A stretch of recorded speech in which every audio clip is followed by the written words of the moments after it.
Good evening all and welcome to another video on All How the Ale. It's Saturday night, which means it's craft beer night, and the beer we're going for tonight is from a brewery I've not had in a while. It's from Salopian.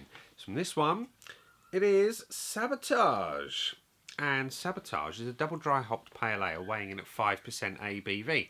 I picked this one up in Sainsbury's on their 4 for 3 kind of offer that they've got going on, and it says on the side of the can, it's a refreshing double dry hopped pale, hopped with Nectaron, Mosaic and Simcoe. I love Mosaic as a hop.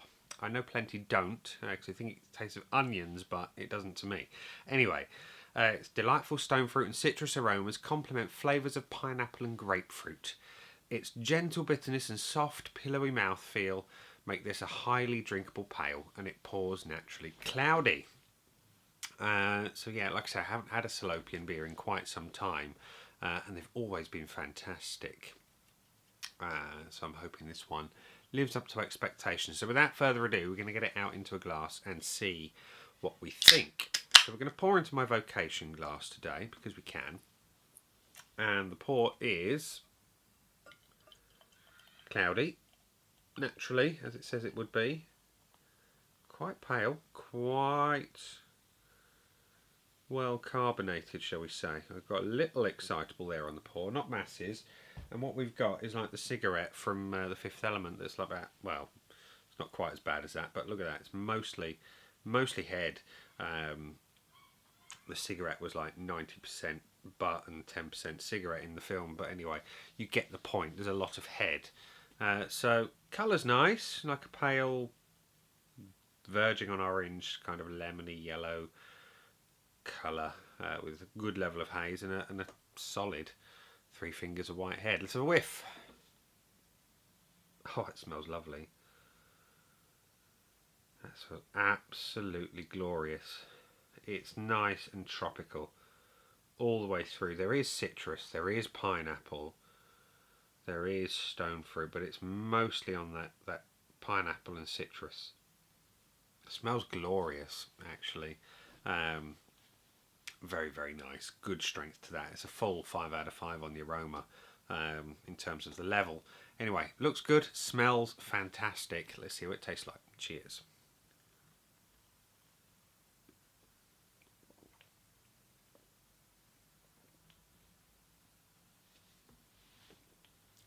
In fairness, it tastes fantastic too. The body is light to medium, a little bit lower than where I perhaps like it. Even at 5%, but the flavour, fantastic.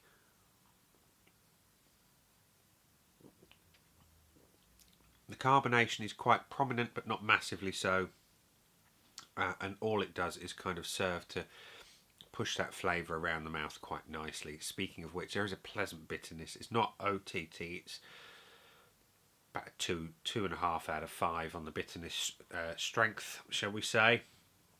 And it's all about that subtly dank stone fruit. Despite the nose being particularly citrus and pineapple forward, the flavour is more about the kind of the peach, the nectarine than anything. And there is a little hint of grapefruit, like they mentioned. That's where the bitterness comes in. It's slightly pithy, and it's good.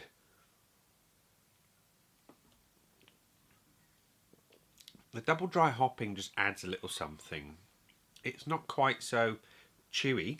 There's some of them can be, and that's what I really like about a double dry hop. You get that kind of hop chew that gives almost like a texture in the mouth. It's really, really good thing to do to a beer. It's refreshing, it's light, it's summery, it's easily drinkable. It's a damn good beer.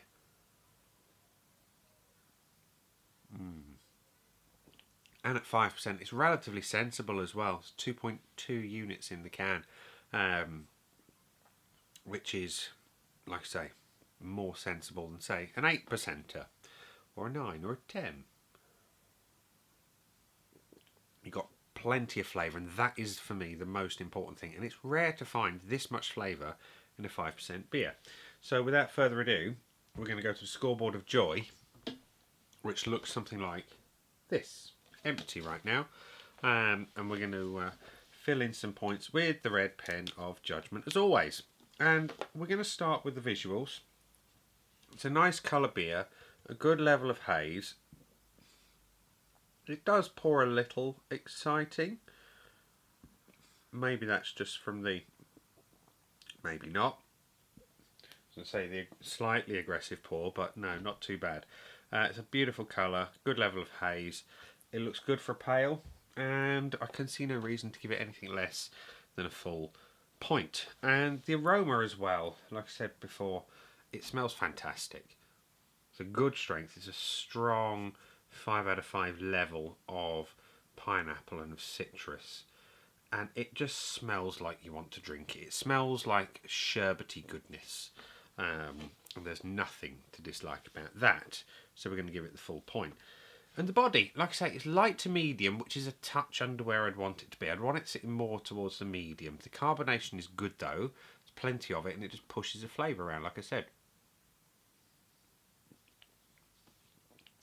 It allows that kind of slightly sherbety thing just to feel a little bit more authentic, if that makes sense.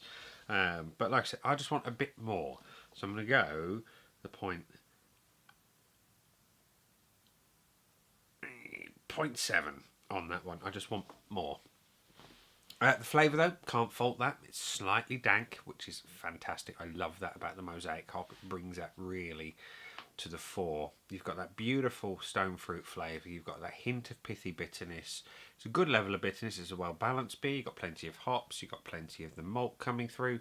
The malt is kind of second fiddle here to the hops, but nevertheless it supports the whole thing quite well. And yeah, there's nothing to dislike about that flavour. So I'm going to give it the full point.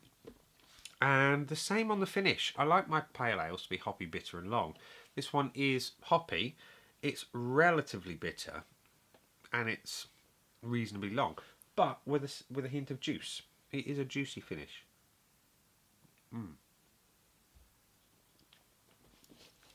Yeah. If it was a little more bitter and a little longer, it would be perfect. So I'm going to go 0.8 on that one, which means we've got 4.5 out of 5 today, which is a fantastic score, let's be honest. So bonus point time. Would I buy it again? Yes, I would. Absolutely. I've never had a bad beer from Salopian, and I don't think I ever could, because they put lots of love and attention into their beer, and as such, yeah, I'd buy it again. Value for money. It's on 4 for 3. So yeah, you could argue if this was the free one, because I'm sure it was the cheapest one of the 4 that I bought, then that's banging value for money. But otherwise, you know, even so, it's about $3.50, $3.75 a can. Fantastic value. But it can't have the full bonus because it didn't get a full 5 out of 5. But it did get 4.5 with 2 bonuses for good measure. So there we go. Like I say, it's been a while since I had a Salopian beer, and I'm bloody glad I spotted this one in Sainsbury's. Hadn't really seen any of their beer since Otter's Tears in Burslem kind of shut its doors and never to reopen again during COVID. I know Phil went online for a bit. I don't know if he still is, but that's where I got all my Salopian from him, and it was fantastic. And yeah, I'm just glad to see this one out there. I might just have to go visit their website and put a cheeky little order in because it's been too long. And yeah, Sabotage, a great reintroduction to the brewery. So if you've got a Sainsbury's near you, definitely give it a look and give it a try because it's lovely. And we'll leave it there and say, that's been the beer, I've been me. Those down there are the buttons, you know exactly what to do with them by now. You've got your like, comment, dislike and subscribe. Choose any combination of them as you wish. And I'll see you again soon for another one. Bye for now.